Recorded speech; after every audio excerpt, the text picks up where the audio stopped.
Eco Tejas world class electric bike అతి తక్కువ ధరలోనే. ప్రముఖ badminton player, Olympic medallist PV Sindhu వివాహం ఘనంగా జరిగింది. వ్యాపారవేత్త వెంకట్ దత్తా సాయితో సింధు 7 అడుగులు వేసి ఎట్టకేలకు వైవాహిక జీవితంలోకి అడుగుపెట్టింది. రాజస్థాన్లోని ఉదయ్పూర్ సరస్సులో ఉన్న రఫల్స్ హోటల్లో ఆదివారం రాత్రి 11 గంటల 20 నిమిషాలకు అత్యంత వైభవంగా వీరి వివాహం జరిగింది. మరి వీరి పెళ్లి ప్రత్యేకతలు ఏంటి? ఏ సెలబ్రిటీలు వచ్చారు తెలుసుకుందాం.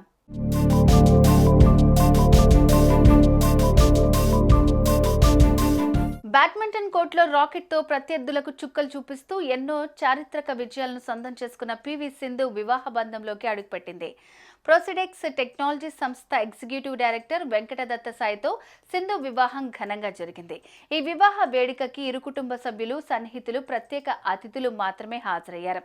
దీంతో కొత్త జంటకు సోషల్ మీడియా వేదికగా శుభాకాంక్షలు వెల్లువెత్తుతున్నాయి.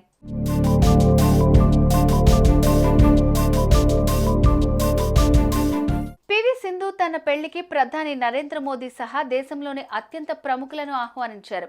Telangana CM Revanth Reddy, AP CM Chandrababu Naidu, AP deputy CM Pawan Kalyan, cricket దిగ్గజం సచిన్ టెండూల్కర్లతో పాటు తన తోటి ప్లేయర్లను కూడా ఆహ్వానించారు.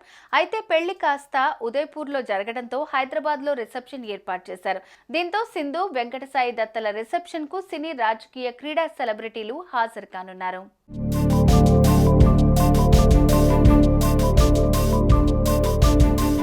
ఈ పెళ్లిని ఉదయ్పూర్లోనే చేయటానికి ప్రత్యేకత ఉంది. వీరి పెళ్లి జరిగింది ఓ దీవి ప్రాంతంలో. ఆరావళి పర్వతాల మధ్యలో ఉన్న ఈ దీవి 21 ఎకరాల్లో ఉంది. రఫల్ సంస్థ ఈ దీవిని అద్భుతంగా తీర్చిదిద్దింది. దీవి మధ్యలో ఉండే భారీ రిసార్ట్లో గెస్ట్ల కోసం 100 గదులను ఏర్పాటు చేసింది. ఈ దీవికి వెళ్లడానికి పడవల్లో ప్రయాణించాల్సి ఉంటుంది. దీవి చుట్టూ ఉన్న సరస్సులో పడవల్లో వెళ్తుంటే ప్రత్యేక అనుభూతిని పొందుతారు. రిసార్ట్లో ఓ గదికి ఒక రోజుకు 1 లక్ష అద్దె ఛార్జ్ చేస్తారు. వధూవరుల సాంప్రదాయాలకు తగ్గట్టుగా రిసార్ట్ను రూపొందిస్తారు. అలా లగ్జరీగా వీరి వివాహం ఉదయ్పూర్లో జరిగింది.